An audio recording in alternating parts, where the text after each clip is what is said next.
Boa tarde, Brasil! Sejam bem-vindos! Programa começando. Promete, hein, gente? Olha, vou falar pra vocês, hein? Aproveita, já anota esse número aí, 964-450532. Já está liberado, porque hoje, manda sua pergunta, hein? Tem dúvida aí sobre herança? Gente, eu vou falar pra vocês, hein? É que tem pouco dinheiro, tem mais ou menos, tem muito dinheiro, sempre dá confusão na hora da partilha dos bens. Então, nós vamos fazer essa pauta hoje com a doutora Vanessa Paiva, que veio aqui hoje, esclarecer todas as suas dúvidas. Aproveita, já manda a pergunta agora, tá? Herança, tire todas as dúvidas de como funciona, tá bom? Vai olhando, mostra a mesa. Para adoçar um pouco, né? Falou de dinheiro, de herança, já esquenta. Vamos adoçar um pouco. Olha a beleza dessa mesa da Juliana Duarte, confeiteira, gente, cake designer. Já já a gente vai mostrar essa mesa deliciosa. E também tem aquele cantinho do artesanato que todo mundo ama. Eu mesmo adoro, porque o artesanato, gente, movimenta muitas rendas aqui no Brasil e ajudou muita gente, principalmente nessa pandemia, a melhorar, a ter um pouquinho de renda extra em casa. E hoje, olha só, você vai aprender a fazer incensos artesanais, tá? Com aroma de perfumes importados, com a Adriana de Souza, que é uma artesã maravilhosa e veio aqui para ensinar para você. Então já deixa ou um papel, uma caneta aí, eu deixo o telefone do lado que você tira uma foto na hora do material para você aprender o passo a passo. Olha só, tenista brasileiro conta a sua história de superação, tá? Que vai ser transformado, olha que maravilha, em livro e filme. O Paulo Camargo, escritor e tenista profissional. O programa começando, então vem comigo, gente. Olá, Ju, tudo bom? Tudo bem. Bem-vinda. Obrigada. Bom te ter aqui. Bom, você sabe que eu tô no ritmo de festa, né? Meu aniversário foi sábado, eu tô comemorando até sábado que vem. Falaram assim que dá muita alegria pra gente comemorar uma semana. Sim. E com a beleza da sua mesa aqui, nada melhor, né? Verdade. Quanto tempo que você já faz, você é cake design? Eu sou há 7 anos. Já? 7 anos? Sim, 7 anos. Você tem um espaço físico também? Tenho espaço físico Qual fazem 2 anos. Ju Duarte Confeitaria. Ju? Duarte Confeitaria. Duarte. Onde fica, Ju? No Campo Limpo. Convida, a gente já passa o endereço para todo mundo que está lá. Sim, a gente fica na Rua Roque de Mingo, 84, no Jardim Samara, Campo Limpo. E aí, tem um espaço lá para um cafezinho, para um doce? Ainda não, tudo? a gente você vai fazer? É take away, então ele é para retirada. Ah, só para retirada. E delivery também. E quantos dias a gente precisa, por exemplo, para fazer essa mesa aqui maravilhosa assim? Isso aqui dá para quê? 10 pessoas, 12 por pessoas? Aí. Esses produtos a gente tem todos os dias. Todos os dias. Agora, docinhos de festa, bolos decorados, aí precisa ser mais ou menos 2 dias de antecedência. Pelo menos, né? Pelo menos. Às vezes a gente vai fazer uma festa grande e é complicando a vida de vocês, né? Sim, sempre tem alguém, né, que liga e faz só um bolinho. Não, hoje um bolinho, acompanhado mais sem docinhos, mas não sei o quê. E vai complicando, Ju.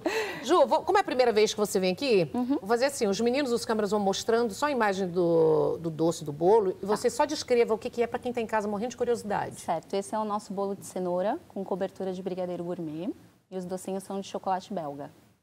Certo. Esses são brownie, a gente chama de pizza brownie. Aí tem de brigadeiro belga e o de ninho. Certo. Esse é o nosso fondue. Graça, né? Sim, aí tem as frutas frescas, o brownie e ali também um creminho de ninho de chocolate gourmet e no meio Nutella. Por isso. Ai, que bolo lindo. Esse é o bolo de prestígio. Na verdade, lá a gente vende em super fatias, né? São todos fatiados. E aí hoje eu trouxe inteiro pra cá. Que lindo isso aí. Esses são os brownies. Brownie tradicional, sem nada, né? Que é pra comer com um cafezinho. Ai, tão delicado. Esses são os cones trufados. A gente tem mais ou menos uns 5 sabores. Esses de hoje também brigadeiro gourmet. Esse é o nosso carro-chefe. É o carro-chefe? Esse é. Que são os copos supremes, também feitos de brownie.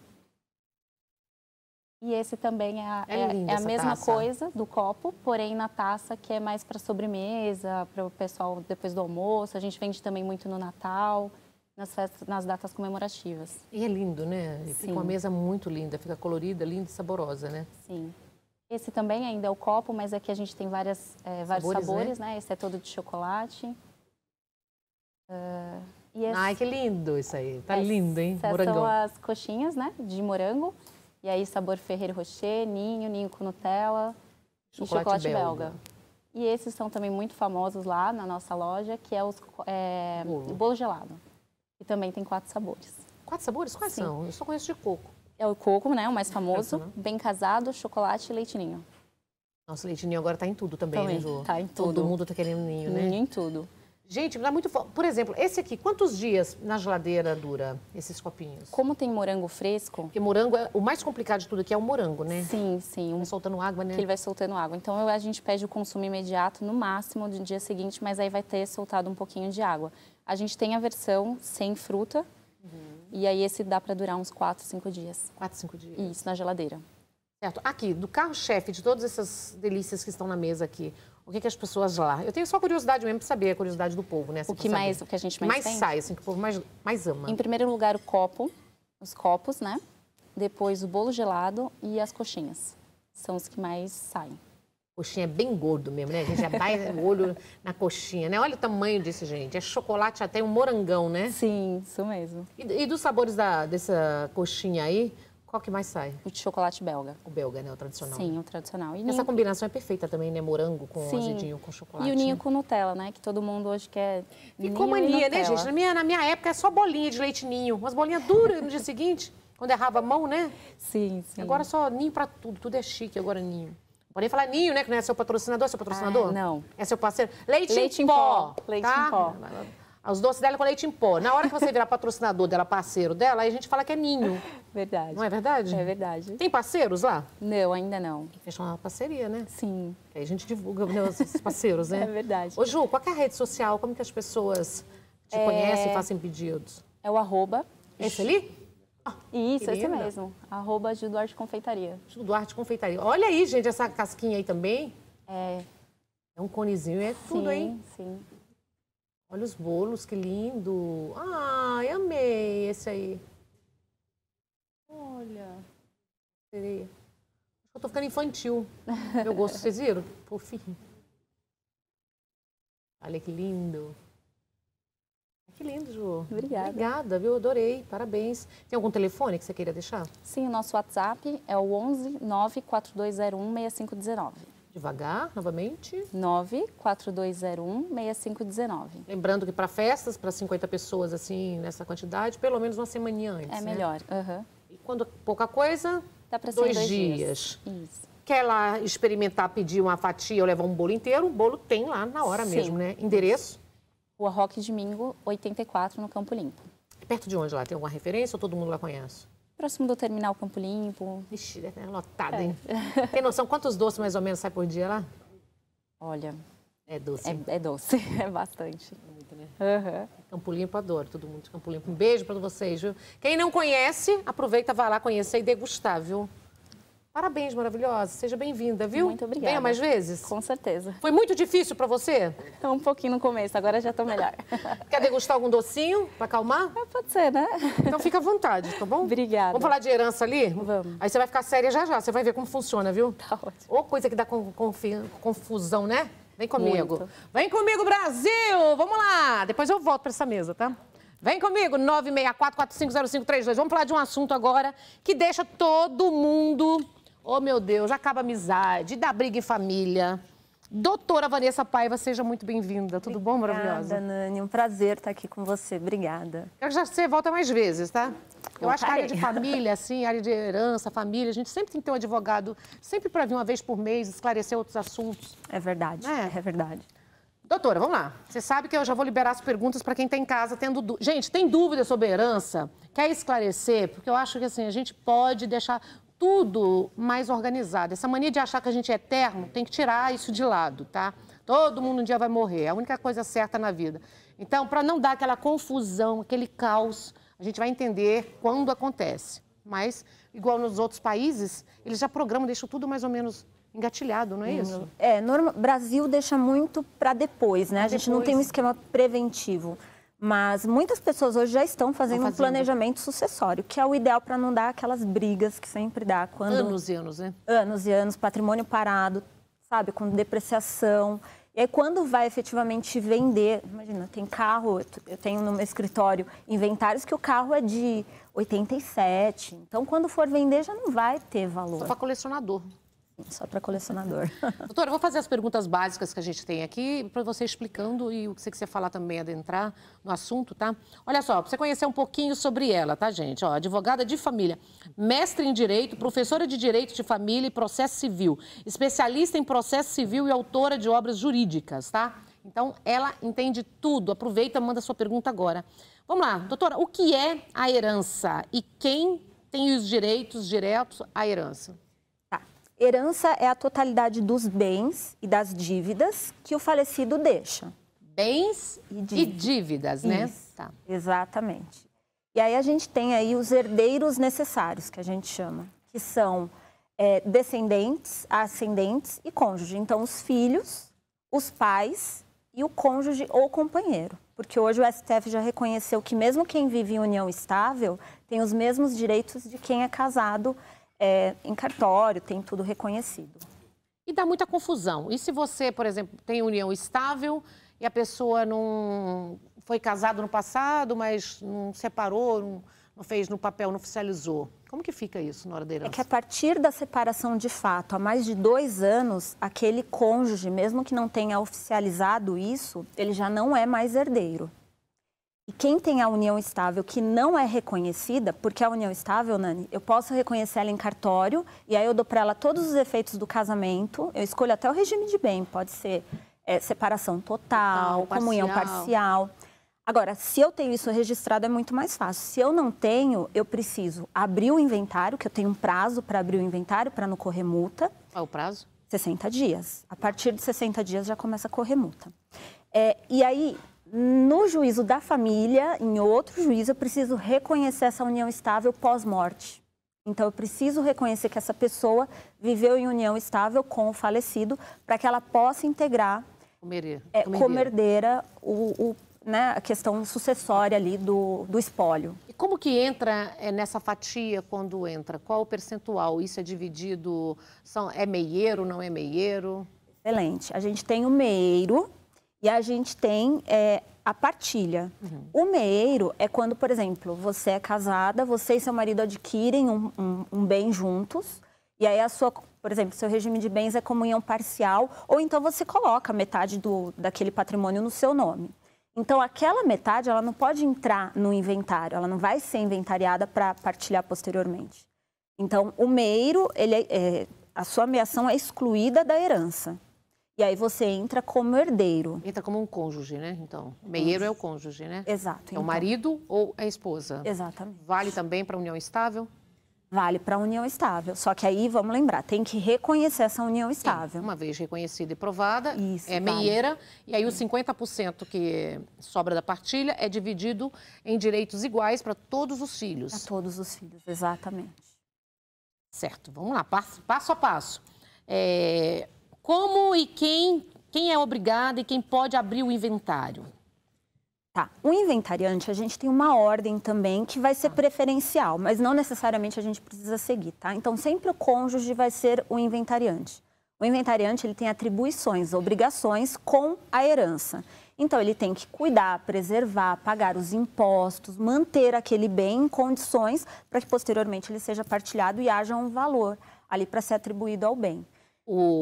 Isso é liberado, esse valor, para esse cônjuge agilizar essa parte jurídica? Então, todas as despesas advindas do inventário são pagas pela herança, pela própria herança. Só que, às vezes, o juiz, ele não libera tudo. Olha, Nani, é super complicado. Tudo tem que pedir alvará judicial para liberar um valor que está em conta. Às vezes, isso demora.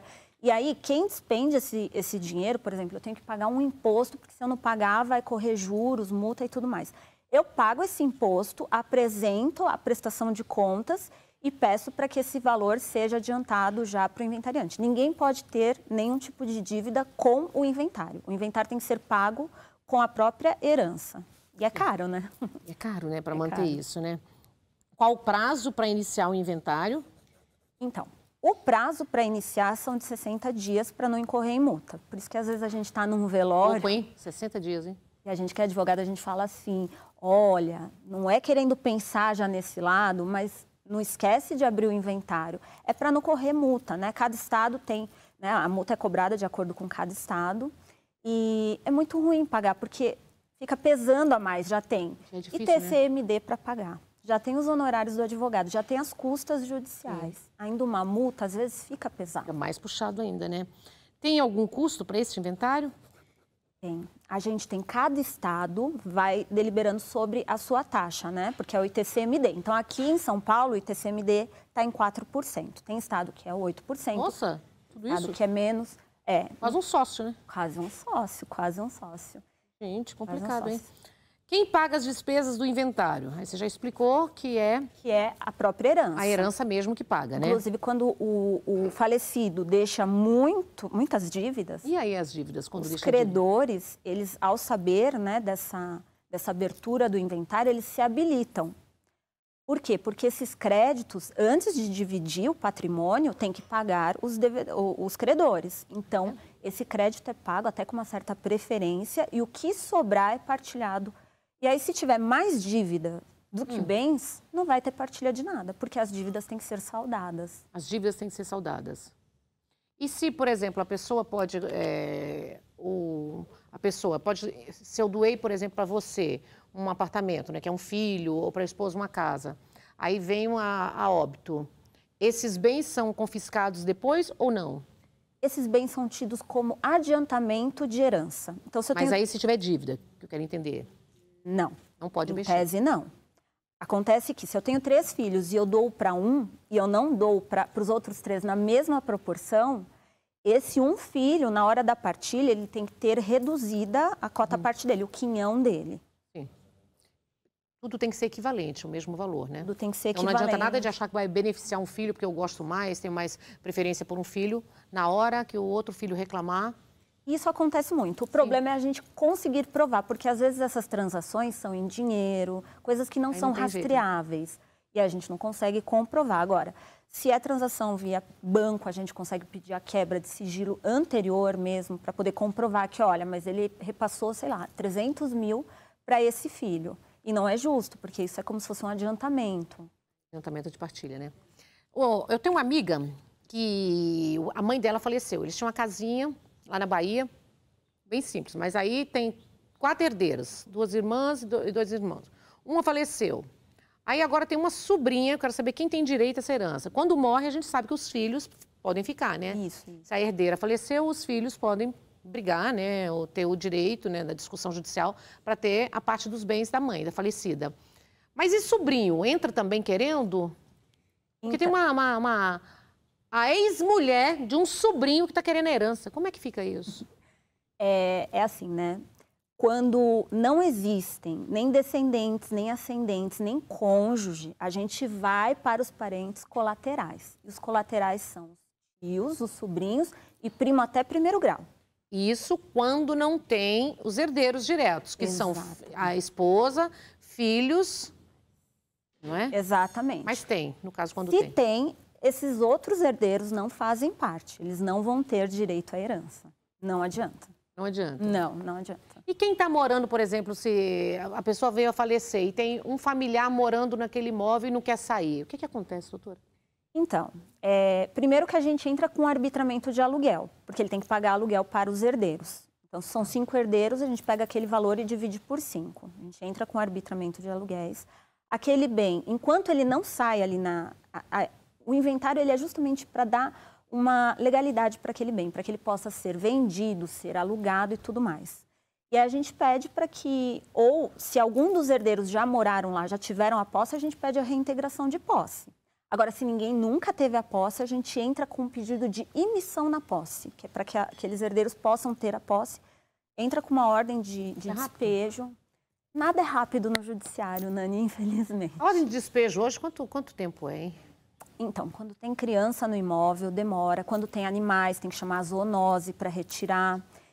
Tá demorando. Eu não gosto muito de falar prazo, porque mais ou menos 1 ano.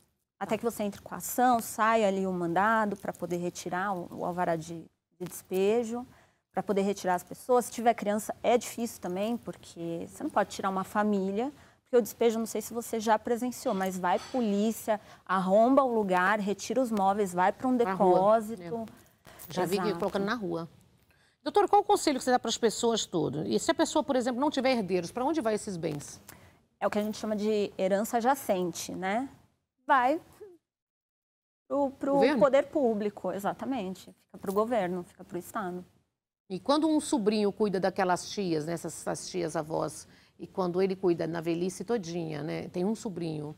Depois, se ela falece, ele é o herdeiro? Ele é o herdeiro, se só tem ele de... Se tiver herdeiros necessários... Tem mais sobrinhos, mas é ele que cuidou. Então, ela tem que fazer por testamento, porque, em tese, todos têm o mesmo direito. Então, ela e se não fez? Isso que quando não faz o testamento? Se não faz, não adianta. Porque como que o juiz vai entender que, olha, eu que cuidei... Quando morava com a pessoa, não tem como provar?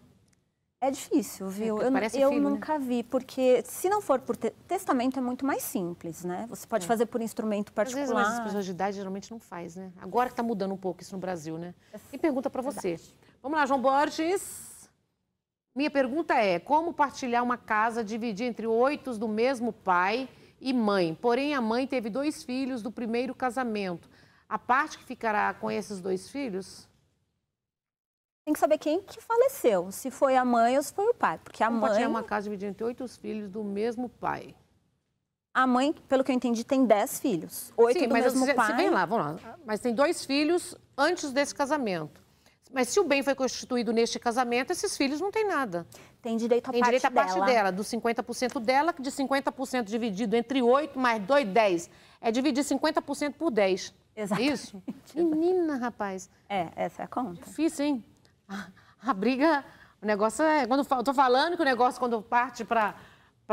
Melhor deixar tudo... Hoje a gente pode deixar tudo programado como a gente quer? Podemos. A gente tem o que a gente chama de planejamento sucessório. E aí a gente tem várias formas de planejar já a nossa morte. Planejamento sucessório significa que você já está decretando quando você morrer o que vai ficar, gente. Exatamente. Então, você pode fazer por testamento, você pode fazer por doação hoje. Então, a gente tem pessoas que procuram o escritório e vão já deixando tudo bonitinho. Olha, eu quero deixar esse apartamento para essa filha, essa casa para essa filha. E se deixei tudo isso separado direitinho? Um filho vira e questiona, fala, aquele imóvel ali era melhor. Pode dar um fuzuê de novo ou é respeitado essa doação em vida? Então, toda doação tem que ser respeitada 50%. Eu não posso doar mais do que 50% do meu patrimônio. Os outros 50% é para dividir entre eles, tá? E, normalmente, quando é feito dessa forma, é algo super civilizado, todo mundo concorda, todos têm que ir em cartório. Mas o povo tem que concordar com o que é seu? Pois é, tem. Mas é muito chato isso, essa lei eu acho muito... É muito complicado. Então, se o bem é seu, até eles têm que concordar com o que eu vou dar, o que eu vou doar? Em tese, sim, né? Se eu não quero receber, eu abro mão. Eu posso abrir mão da herança também, né? É o caso também. Também há a possibilidade de você fazer hoje é chamado de holding familiar, né? Sim. O termo é um pouquinho... Sim, eu sei, mas na holding, né? A holding é sucessório, mas assim, só vai por competência, né? A administração do patrimônio é por competência, né? A gente coloca todo o patrimônio na holding, né? E entre o patrimônio dos pais, que será para os filhos e tudo mais, a gente coloca eles como sócios. E aí, aquele patrimônio meio que ele está blindado e já tem a porcentagem de cada um. E se ficar alguém excluído? Se sentir excluído?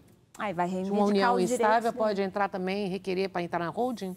Dúvida. Não a holding em si, porque a holding ela consegue meio que blindar ali um patrimônio. Mas e se blindar e se você tiver uma união estável e você não tiver nessa holding? Não, mas a união estável dá direito que a pessoa tenha 50%, não como sendo sócia daquela empresa, mas como meia da parte dela. Então, mas e se você não está dentro desse holding que foi feito?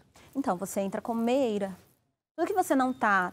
Por exemplo, a mesma coisa quando a gente vai partilhar empresas, né? Então, a pessoa que está casada ou que vive em união estável, ela não tem o nome dela no quadro societário, mas ela tem a metade da cota-parte do companheiro dela. Agora, a não ser que ele não deixe nada no nome dele, aí não tem como fazer. Isso aí vai ter que ir levantando, né? Isso serve para divórcio, para quando tudo. Falece. Se não tem nada no nome da pessoa, é muito difícil a gente conseguir desconfigurar ali uma empresa, por exemplo, que está formada, que tem contrato social, um ato constitutivo, e falar, não, mas essa parte aqui era dele. Não é porque não está no papel, vamos dizer assim. Mas você pode levantar, né, provas também para isso, né? Mas é difícil. No divórcio é um pouquinho mais simples, que a pessoa está ali viva, está se debatendo ainda. Maravilhosa, queria te agradecer. Qual é a rede social? Como nós encontramos você? É o @van_andres. Aqui, ó, Van_Andres, gente, ó, vamos seguir a doutora. Quero te convidar para voltar para a gente falar sobre essa parte aí, por exemplo, de divórcio mesmo. Perfeito, perfeito. Vamos falar das confusão sempre, doutora. Combinado a próxima pauta? Obrigada, Falamos claro. de herança, agora a gente fala de separação, próxima pauta. Aceito o convite. Obrigada, Nani. Um prazer Obrigada, enorme, querida. Viu? Tem algum escritório que você queria deixar? Sim. Posso deixar o telefone? Pode. É o 96315-3374. 6315-3374. 3374. Obrigada, querida. Obrigada de coisa. Gente, vocês vão aprender a fazer agora incensos. Olha, que transforma, viu? Essa energia, quando a gente acende isso, que transforma, transmuta a energia, né? Sim. Adriana de Souza, artesã, vai ensinar a fazer esses incensos artesanais com perfume importado, que fica um cheirinho assim que vocês não têm noção como é bom. Fica maravilhoso. Bem-vinda, amada. Obrigada. Por favor, esse espaço é todo seu. Pode passar o material. Quem está em casa ou está com a caneta e um papel já vai anotando, ou pega o telefone, printa a tela aí, que você já salva tudo que precisa. Dani, é bem facinho aqui para fazer incensos. Então, a gente tem um kitzinho ó, com pó de madeira. Essa é uma madeira de pinos. A gente vai precisar de uma goma, né? Vamos precisar também de um ativador de queima. A essência de perfumaria fina que você mais gosta, pigmento, água e também uma varetinha. Então, o preparo é bem simples e, assim, o legal é que você pode utilizar a essência que você mais gosta. Né? Então, nós vamos precisar aqui, para preparar os nossos incensos, eu trouxe aqui, olha, uma colherzinha das de sopa, né? Então, eu vou precisar dela de 4 medidas desse pozinho de madeira. Vai fazer quantos? Essa receita que nós vamos preparar, dependendo da espessura que você prepara o incenso, dá até 10 varetinhas, tá? Mas ela pode render um pouco mais, um pouco menos, e isso vai depender realmente depois na modelagem que nós vamos fazer aqui. Esse daqui é o pó, né? É a goma para incenso. Então, eu vou precisar de meia colherzinha das de chá. Eu vou misturar ela no pó de madeira. E aqui eu vou reservar, porque em outro copinho nós vamos colocar a água desmineralizada, né? Uma água que a gente também utiliza muito para fazer cosmético e ela é própria para essas finalidades porque ela não vai desenvolver fungos durante aí a secagem, né, dos incensos e também a estocagem. Então, para essa quantidade que nós vamos preparar, eu vou precisar de 30 ml de água. Aí eu vou colocar aqui num recipiente e nessa água nós vamos dissolver meia colher das de chá, então seria 1/4 da colherzinha de chá do ativador de queima, tá? O ativador de queima aqui, nessa receita que nós vamos fazer hoje, ele substitui o carvão ativado, que é para fazer com que o incenso ele queime do início ao fim. Né? É que quando a gente utiliza um carvão ativado, o nosso incenso ele vai ficar sempre preto. E aqui eu vou ter a opção de colocar um pigmento e dar uma cor diferente no nosso incenso. Tá? Então, olha, o ativador de queima, ele é solúvel em água. Eu coloquei ele e já dissolvi, muito bom, né? Nossa, de que esse é esse? daí é uma essência chamada cascas e folhas. Nossa, bom, hein? Olha, Nani, aqui eu vou colocar o pigmento, tá? Não tem uma quantidade certa de pigmento, é a gosto. É até atingir a cor que você deseja para o seu incenso. E olha, eu vou mexer aqui só para deixar uma coloração mais homogênea para facilitar na hora da gente mostrar. Eu vou voltar aqui, olha, para o meu pó que está dentro da bacia. E eu vou mexer para quê? Para fazer com que aquela gominha se misture no meu pó de madeira para incenso. E eu vou pegar essa misturinha com a água ativador e o pigmento e vou colocar cerca de mais ou menos 1/3 dela, olha. Então, ela vai ficar assim. E eu vou mexer. Aqui é importante a gente trabalhar com uma luva, né? Porque o pigmento, ele pode pegar bastante aí na mão da gente. Fica bem manchada. Vai ficar bem manchadinho. Então, o ideal é a gente trabalhar aqui com a luva. Olha. Quanto tempo você trabalha com artesanato, Adriana? E com incenso, principalmente? Com incenso, essa formulação ela foi desenvolvida tem 4 meses. Sério? No máximo? Tem 4 meses que a gente desenvolveu essa formulação e o legal é que ela aceita todos os tipos de essência. Mas com o artesanato em si, eu entrei no ramo em 94. Então tem bastante tempo aí que eu estou nesse ramo do artesanato. E aqui, Nani, eu vou colocar agora a essência, tá? Então, para essa quantidade que eu estou preparando, eu posso usar de 5 a 10 ml. Tá. Tudo vai depender se eu quero um incenso que é mais cheiroso, mais suave, né? Então, eu posso colocar aqui uma coisa mais cheirosa. 10 ml. Tá colocando de que cheiro, hein? Eu trouxe aqui a versão do Gabriela Sabatini. E, olha, eu vou colocar aqui a essência e eu vou voltar a mexer. Olha, então, conforme eu vou mexendo, como a essência ela é oleosa, ela já vai me dando uma liga melhor também na massa. Olha, então, aqui é o ponto da minha massinha. Olha como ela vai ficar, tá? E nós vamos, então, iniciar agora a modelagem. Então, para modelar, eu vou precisar de um palitinho assim de madeira. Ele é comprido, então, para facilitar... Né? É madeira de pinos, tá? Então, como ele é comprido, para facilitar, eu já quebrei ele ao meio, porque ele dá um incenso no tamanho certinho. E também eu trouxe aqui, olha, uma basezinha de vidro, que é só para facilitar mesmo na hora que nós vamos modelar. Então, olha, eu vou pegar aqui um pedacinho da minha massinha e eu vou apertar ela aqui, olha. Então, com a ponta do dedo, eu faço como se fosse uma pinça, né? Olha, e venho apertando ela.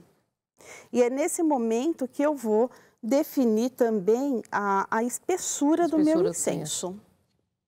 Olha, eu vou apertar bem.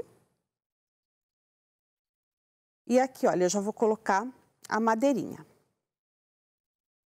Aperto a madeirinha aqui, olha, e volto com a ponta do dedo também, fechando o meu incenso. Você ministra curso também, Dri? Temos, a gente tem, na verdade são workshops, né, que a gente dá na aula, mas também no canal do YouTube, no Instagram, a gente faz as receitinhas. Aquele Insta ali? Ele mesmo. Império das Essências? Isso, Império das Essências, underline né? No final. Tem várias dicas, várias receitas, são muitos produtos que a gente trabalha. E assim, o legal é que a gente pode ir, né, sempre fazendo kits, combinando as essências. Eu posso fazer um aromatizador junto com o incenso com o mesmo cheiro. Também o meu perfume. Olha, e aqui eu vou modelando e nessa parte, ó, para ele ficar bem lisinho, eu pego a ponta do dedo e, olha, eu vou fazendo um carinho nele aqui. Eu vou alisando para que ele fique bem certinho. Então, aqui eu tenho já a primeira varetinha do incenso preparado. Aqui, Nani, a gente vai precisar deixar ele secar, tá? Quanto tempo? Então, em dias mais quentes, de 3 a 5 dias, o suficiente. Em dias mais frios, úmido, como a gente tá, eu trouxe aqui. Em média, até 10 dias. Até 10 dias? Até 10 dias. Nossa, trabalhoso, hein? Porque ele vai ter que desidratar, né? A gente utilizou a água para modelar e agora ele tem que desidratar para a gente poder queimar. Aqui eu trouxe um potinho com areia, mas também pode ser uma placa de isopor. Eu vou fazendo e vou colocando ele para secar, aonde ele vai permanecer. O ideal é não secar ao sol, ao forno, porque ele pode rachar, né? Então, a gente tem que deixar aí ele na secagem natural. Esse livro aqui, me fala. Esse é um livro meu. Este livro aqui, foca no livro, vou pegar para mostrar. Aí ele tem uma série de receitas de como manter o seu ambiente bem aromatizado. Então tem os difusores, aromatizadores e inclusive várias receitas sobre os incensos. E onde nós que foi um desafio profissional, pelo Instagram mesmo. Qual o Insta? É @Império das Essências _. E para a gente comprar, adquirir, onde que nós conseguimos comprar esses incensos? Então, o livro está lá no Insta. O livro está lá. Os incensos, a gente tem a matéria-prima para que você possa fazer a produção. O incenso pronto, propriamente, nós não temos. Tá? Porque o nosso ramo mesmo é levar a pessoa o artesanato, uma nova fonte de renda para ela. E nesse caso aqui... ministrar cursos. Exatamente. Ensinar a fazer profissionais aí, né? E que é bem gostoso. É bom demais o seu. Muito bom, né? E eu tô na dúvida, hein? Esse é o formatinho, Nani? Eu acho que eu amei esse verde também. O verde é de cascas e folhas, muito bom. Bom, gente, mas é bom. Vocês não têm noção que é bom. Esse azul também. Qual que mais as pessoas mais gostam, hein? Olha, o pessoal gosta bastante de Palo Santo, que é a parte mística. Mística, mas assim, as pessoas combinam bastante o seu cheiro pessoal com os incensos. Então, Gabriela Sabatini sai muito, o Amilion sai bastante. A versão do La Vie Belle também sai bastante. Todo mundo ama, né? Tem aqui não, né? Não, esses não tenho aqui. Esse aqui é cheirinho de quê, esse amarelo? Esse aqui, eu fiz ele grandão e ele é de citronela. Por quê? Ele é conhecido como incenso de jardim. Então, se você vai fazer uma recepção... Já deixa para espantar já os pernilongos. Exatamente. Vai fazer uma recepção em sítio, chácara, você pode utilizar ele, porque ele vai auxiliar a espantar os mosquitinhos. Ai, gostei de tudo. Dri, convida para as redes sociais... Então, pode me seguir. Pro YouTube, para onde você quiser, maravilhosa. Então, eu tô lá no @Império das Essências _. Temos também o canal no YouTube, que é Império das Essências. E qualquer dúvida, eu respondo todas as redes sociais. É só fazer um contato comigo. Obrigada. Vamos acender um incenso, então? Vamos lá. Deixar perfumado tudo. Acende o verde. Vamos acender o verdinho. Ai, adorei esse verde. Quer dizer, eu não senti esse aqui, vou ver. Aquela, na dúvida. Esse pretinho aqui também é bom, hein? Esse é feito com carvão ativado, olha aqui. Até ele ficar com a ponta vermelhinha, a gente vai deixar a chama, né? Porque para ativar mesmo a chama, olha. Lá. Vamos energizar tudo aqui. E ele fica muito bom. Adorei. Adorei. Obrigada, maravilhosa. Eu que agradeço. Vem mais vezes? Vem, parabéns, viu? Obrigada. Vou deixar aqui nessa... E esses incensários, sei o quê? Esse porta-incenso aqui, hein? Onde a gente consegue comprar também? Também. Tudo comigo. Tudo no Insta? Tudo no Insta. Qual é o Insta? @Império das Essências _. Obrigada, Adriana. Obrigada. Tudo lindo. Obrigada. Adorei. Vou ficar aqui brisando aqui um tempão. Assim, ótimo para meditação. Não é para meditar? Adoro, adoro. Já aprendemos com aquela maravilhosa da Adriana de Souza, artesã, a fazer artesanato. Artesanato é vida, viu, gente? E ajuda muitas e muitas famílias, viu? Aumentar um pouco a renda familiar aí. Salvou muitas famílias nessa pandemia, viu? Por isso que eu gosto tanto do artesanato. E agora vamos falar também, tenista brasileiro vai contar um pouco da superação, que será transformado em um livro e um filme, que é o Paulo Camargo. Bem-vindo. Boa tarde, Nani, tudo bem? Eu tô ótimo, e você? Bem também. Vamos uma mesa dessa? A mesa todinha para você, eu vou colocar um pedaço de cada bolo para você experimentar, viu? Que delícia. Já que é um atleta, pode. Vou ter que passar o resto do dia treinando daí. Jogando, né? Olha só, gente, eu vou falar um pouquinho da história dele para vocês conhecerem o nosso convidado. Ele é escritor e tenista profissional. Paulo, a tua história começou com uma visão. Isso começou quanto tempo atrás? Como que aconteceu para hoje estar acontecendo essa transformação na sua vida? Era essa a visão que você teve lá no passado? Na verdade, eu tive uma visão aos 5 anos de idade, que eu entrava num lugar incrível, vivia algo maravilhoso e eu não sabia exatamente o que era, eu sabia que era no esporte. E aos 5 anos de idade, eu comecei, eu tinha, sei lá, 5 mil, 10 mil pessoas me aplaudindo, e eu entrava no meio de um campo, de uma quadra, eu não sabia o que era. E isso virou um sonho, assim, uma obsessão gostosa. Saudável. Saudável. Ficou algo que eu falei, eu tenho que viver isso de qualquer jeito. E aí, com o passar do tempo, a sua família, como que ela viu esse sonho? Porque é muito difícil quando a gente tem sonho, que eles levam para o lado da religião, e entende tudo errado. E de repente foi uma coisa, é uma coisa muito bonita, né? E quando a gente consegue entender o que é, às vezes, por exemplo, foi uma mensagem do universo, falou assim, vai meu filho, vai e brilhe. Foi difícil até de entender como criança. Por eu perceber que era esporte, eu falei, eu tenho que ser um atleta para eu poder realizar essa visão que eu tive. Então, eu tinha que me tornar um atleta. E eu comecei a minha investida no esporte, né? Eu não sabia qual esporte, qualquer esporte. Como você descobriu o tênis? Eu acabei chegando aos 14 anos no tênis. Eu entrei muito tarde. Um tenista começa aos 5, né? Sério? Tem que começar aos 5. Foi quando você teve o aviso?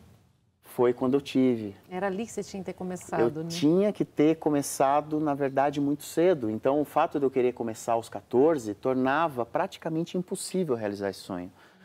Por isso que a história se tornou algo tão forte, algo tão diferente, vamos falar assim. Porque na idade que eu comecei era muito difícil eu ter algum tipo de apoio. As pessoas, elas entendiam que eu era, na verdade, um maluco, um sonhador, né? Me chamavam de sonhador, de lunático. Eu sofri muito bullying por tentar viver esse sonho. Foi algo difícil de lidar com isso. Qual a sua religião? Eu sou cristão. Tá, não, tô falando assim, porque às vezes a pessoa entende tudo errado e já leva, né? Vai massacrando a gente. Sim, eu sou cristão, acredito que Deus teve uma participação muito grande na minha vida. Eu saí, voltei para o meu sonho, eu tinha que realmente viver. E hoje eu entendo o quanto isso era real. Tá vendo que bonito? É maluco. Quando nunca mais teve nenhum outro sonho? Hoje eu tenho. Não, mas sonho igual esse, que 5 anos de idade, você teve mais algum sonho na sua vida? Hoje eu tive, há um tempo atrás, eu tive uma nova, me vi realizando algo muito grande. Bom. E me fala um pouco agora da sua história, por exemplo. Alguém te incentivou, ajudou a correr atrás do seu sonho? Você desistiu por um bom tempo dessa visão? Quando que você recomeçou? Com que idade? E com 14 anos? E como que foi a sua trajetória no tênis? Aos 14 anos eu tive uma trajetória, vamos falar, eu era um atleta mediano, um atleta que não era talentoso, eu não tinha muita chance de me dar bem no esporte, porque eu não tinha talento. Eu era considerado pelos treinadores, uma pessoa sem talento, você não leva jeito para o esporte. E aí eu não entendia por que eu estava vivendo uma visão, querendo viver esse sonho, e eu não era do esporte, eu não entendia isso. Então, eu mesmo assim, eu entrei de cabeça. É muito falei, difícil também com a criança isso, né? É muito difícil. Por isso que eu sofri tanto bullying, porque eu não era bom, os treinadores, eu era expulso do esporte, eu tentei atletismo, fui expulso, não levava jeito, eu não me dava bem no esporte, mas ao mesmo tempo eu queria, porque queria viver no esporte, porque essa visão, ela falava, você vai viver ela de qualquer jeito, era muito real. E aí, quando de repente passou esse tempo, o que aconteceu com você no tênis? O que te motivou? Os motivos nós sabemos, Sim. Esse sonho te incentivou. Teve uma pessoa que falou assim, não, eu acredito em você? Não. Nada? Desde que eu comecei nos 14, eu fui até os 18, lutando para jogar tênis, arrumando patrocinador, porque meus pais falavam, não vou patrocinar você, acabou essa ideia de sonho. Minha família era contra. Não tinha nenhum apoio, zero apoio. Zero apoio. O mais difícil de tudo é você viver um sonho e você ver pessoas, principalmente as pessoas que estão próximas. Eu não julgo, porque eu acredito que os meus pais, minha família, eles queriam me proteger. Eles entendiam que esse sonho na cabeça deles era impossível, na cabeça de todas as pessoas era impossível, e as pessoas muitas vezes queriam me proteger, me incentivando a desistir. Mesmo assim, eu falava, eu vou, e eu fui contra todo mundo. Eu sempre falei, uma das principais características para que eu realizasse meu sonho era insistência, persistência e coragem. Porque eu tive coragem de enfrentar todo mundo para não desistir, apesar de ter esse incentivo. E eu fui dos 14, Nani, até os 18. Quando eu estava começando a tentar entrar num profissional, eu sofri um acidente de moto muito violento. E esse acidente me fez parar. Eu bati a 130 por hora, passei por cima de 2 postes de luz, assim, numa descida, uma coisa maluca, um acidente maluco. Caí de cabeça no chão e eu estava sem capacete. Estava sem capacete? Sem capacete. Eu não sei como eu estou vivo ainda, mas estou aqui, né? Graças a Deus. O sonho teria que ser realizado. Eu acredito que eu tenha algum propósito muito grande pela frente. E aí eu parei dos 18 e fui até os 30. E aí entrei em depressão, bebia todo dia. Entrei assim, tomei altos porres e tentei me matar. E foi uma coisa assim terrível. E aí aos 30 anos eu decidi, no meu último porre, eu falo, não tenho vergonha porque eu consegui superar. Sim, superação é isso, a gente tem que falar, E eu larguei tudo que eu tinha, tudo, sabe? Larguei trabalho, larguei tudo, abandonei tudo e falei, aos 30 anos, 40 quilos acima do peso, há mais de 10 anos sem praticar esporte, sem pegar uma raquete de tênis, eu falei, agora eu vou largar tudo e vou viver esse sonho. E fui atrás do meu sonho e um ano depois que eu voltei aos 30 anos, eu emagreci 40 quilos em, acho que foram 4 meses. E aí, um ano depois, eu marquei meu primeiro ponto no ranking mundial. E aí, acabei entrando de cabeça nisso. E eu fui muito humilhado, sofri muito bullying. Muito nesse momento, porque as pessoas falavam, como que um cara vai largar emprego, vai largar tudo e vai viver um sonho aos 30 anos de idade, quer ser atleta, quer ser profissional, esse cara é um maluco, é uma vergonha alheia. Eu sofri muito bullying nessa época. Como as pessoas não entendem, né? E eu achava, falei, será que é proteção? Será que é... Ah, não é proteção, não. Às vezes as pessoas têm o prazer de estragar o sonho de qualquer pessoa, de estragar mesmo. E eu me blindava, eu me protegia, eu falava, não, eu vou ser, eu só via eu realizando aquela visão. Então as pessoas falavam, eu falava, não, é verdade, você tem razão, e vou para os meus sonhos. E continuava. E eu acabei realizando algo incrível aos 35 anos. Que foi? Conta pra gente. Foi viver a minha visão, que parecia algo impossível, improvável. E uma coisa curiosa, que todas as pessoas que fizeram bullying, que falaram, eu tive mais de 100 pessoas apontando o dedo na minha cara, falando que eu não ia conseguir, eu não tive nenhuma falando, você vai conseguir, acreditando em mim. Isso foi o curioso, o desafio, né? O maior desafio. Porque exatamente nenhuma pessoa acreditava. Então, isso foi muito... O mais importante acreditava, você. Eu acreditava. Eu tinha certeza que eu ia conseguir. Eu falava, eu vou, Por isso que a gente tem que ser forte, sabia? Na vida a gente tem que ser forte, gente. A gente não pode desistir, entendeu? Não é porque pai, mãe, a gente sabe que protege, que é amor, tudo, mas... Dentro da nossa alma, a gente sabe, né, o que a gente quer, o que faz a gente feliz. A gente não pode desistir de sonho. Quando é um sonho, se a gente não encarar, nós vamos ficar frustrados. Amanhã ou depois, no futuro, você vai se cobrar porque eu não tentei. Eu prefiro tentar e errar e saber, tentei, do que no futuro eu chegar e falar assim, nossa, por que eu não tive coragem de tentar? E aí, o que aconteceu com 35 anos? Com 35, eu acabei realizando esse grande sonho. Onde, como? No meu último torneio. Qual era? Conte-me tudo, eu gosto de detalhes. Um torneio em Belo Horizonte, era um mundial, onde estavam, assim, era um dos maiores torneios do país. Então, eu comecei, depois dos 31 anos, eu comecei a buscar torneios maiores. E as pessoas que estavam vendo eu jogando, porque eu não tinha um nível de tênis, eu entrei no profissional sem ter um nível de um profissional. Então, uma das coisas que muita gente achava uma loucura é que eu entrei de cabeça, eu criava as oportunidades, eu montava, assim, eu bolava planos para jogar torneios profissionais, mas eu não tinha nível de um profissional. E nisso eu fui ganhando um jogo aqui, fui ganhando outro por sorte, por competência, foi por N motivos, mas eu fui me filtrando no profissional. E aí eu decidi, próximo dos 34 para 35, que eu deveria jogar torneios maiores. E eu comecei a jogar os maiores torneios do país. Onde os torneios eram jogadores assim, de 30 países jogando, torneios mundiais, os maiores torneios de tênis do país eu participei. E eu não tinha nível dos mesmos jogadores. Sim, técnicos. Mas eu falei, eu vou entrar, eu vou dar um jeito e eu preciso viver aquela visão. Onde que eu vou achar um torneio pequeno com 10 mil pessoas numa arquibancada? Tinha que ser um torneio grande. Sim. Então, mesmo que eu não tivesse nível, eu falei, eu preciso jogar esse torneio. E o que te fez conseguir esse torneio? Muita insistência.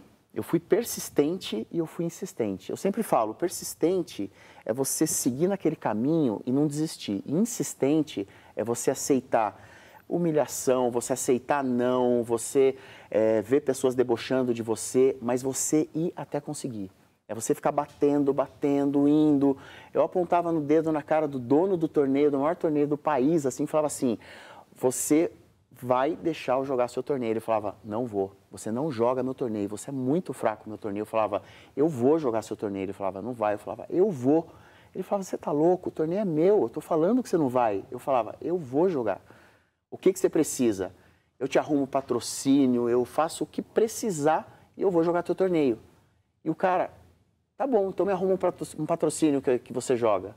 Eu não tinha nada, não tinha nada. Eu simplesmente conseguia a oportunidade. Falar. Eu criava a oportunidade naquele momento. Ele me dava a oportunidade, aí eu saía atrás que nem um louco para conseguir. E você conseguiu? E acabava conseguindo, sempre. Eu sempre conseguia, porque aí eu ia em cima dos patrocinadores, ligava para todo mundo, eu dava um jeito de conseguir. E normalmente no último minuto, no último segundo, dava certo. Então, era uma coisa assim, eu sempre falei que Deus sempre foi muito presente na minha vida, porque eu sempre consegui coisas que eram consideradas impossíveis, né? Por todas as pessoas. Mas ele é o Deus das causas impossíveis mesmo. Exato. Da possível é fácil. Né? Quando a coisa está possível, é fácil. Isso é o impossível. E esse torneio, me conta. E aí eu joguei esse torneio. E Quantas pessoas tinha? Umas 10 mil pessoas na arquibancada. Tinha sei lá, 5, 7 mil, tinha muita gente. E eu acabei indo para jogar esse torneio, eu fui com dinheiro de ida, não tinha nem como voltar de Belo Horizonte, eu ia voltar com carona, com caminhoneiro. Foi uma loucura que eu fiz. E a gente estava num momento financeiro muito ruim, meus pais tinham falido as empresas, a gente estava assim, no fundo do poço. E eu olhei para minha mãe e falei, mãe, eu preciso ir. Ela falou, Paulo, eu tenho dinheiro da ida. Eu falei, me dá. Eu preciso ir, alguma coisa fala que nesse torneio vai mudar a minha vida. E eu fui.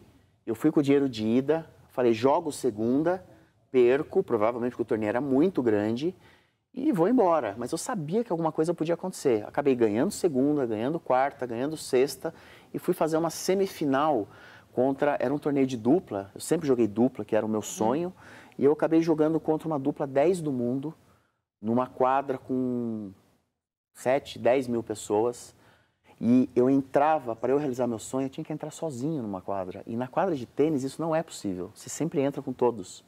E eu acabei entrando nesse dia, aconteceu, os jogadores atrasaram, aconteceu uma confusão, a torcida estava assim numa ansiedade muito grande, porque estava demorando a entrar e acabaram pedindo para eu entrar nessa quadra. E eu acabei vivendo em que lugar? Esse sonho. Eu cheguei na semifinal desse torneio, entre os 4 maiores. Foi aplaudido, o sonho se realizou. E agora, porque o programa também já está chegando ao fim, eu quero saber do livro e do filme. Acabei, na pandemia, resolvi escrever um livro, contar essa história, que para mim era um grande problema. Aí eu tenho um amigo, coach, Tadeu, ele conversou comigo, ele me deu uma ajuda, ele é um mestre, um guru, é um cara fantástico, um grande amigo. E ele conseguiu mostrar para mim que a minha história era algo fantástico e não um problema, pelos bullying, pelas coisas que eu sofri. E aí eu acabei escrevendo um livro. E depois que eu escrevi esse livro, vai ser lançado agora pela editora Viseu, agora esse mês de setembro. Manda para mim para eu mostrar depois. Isso, vai ser lançado agora, esse mês. E aí eu acabei colocando esse material... Esse aí?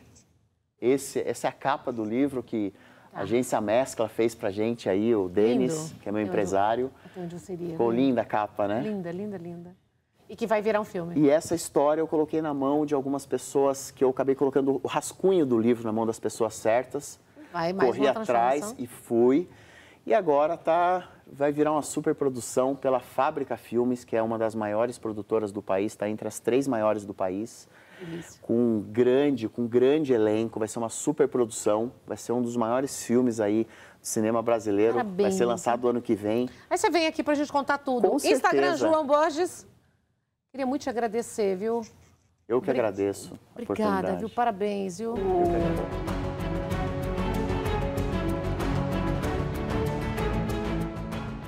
Meu caríssimo jornalista Paulo Martins, é sempre um privilégio poder falar com um amigo, em especial num momento tão nobre, quando a Academia Brasileira de Honrarias ao Mérito, no próximo dia 12 de setembro, abre as portas do Palácio Pedro Ernesto.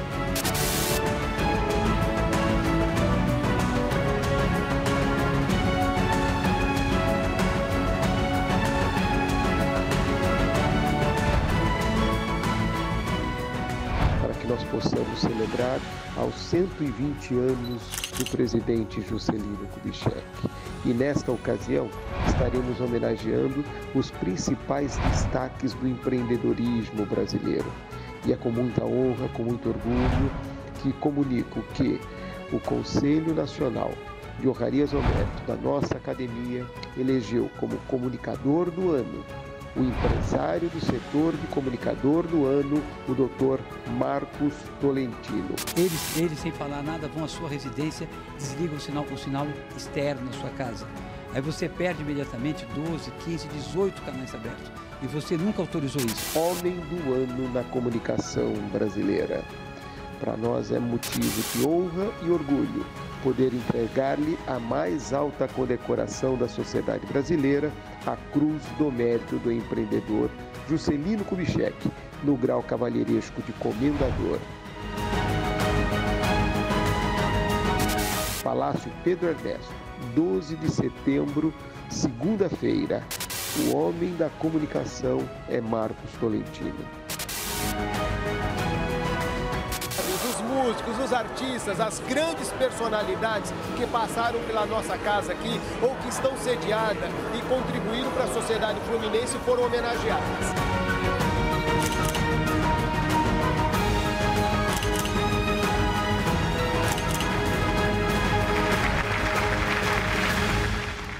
Que linda premiação. Nosso presidente Marcos Tolentino, nossos parabéns em nome de toda a Rede Brasil de televisão. Está aqui o nosso orgulho, comunicador do ano no Palácio Pedro Ernesto, no Rio de Janeiro. Parabéns, a gente finaliza com essa bela imagem. E, claro, o programa chegou ao fim. Um beijo no coração. 3 vezes para vocês o que vocês desejam para a gente. Tchau, gente. Gratidão. Até amanhã.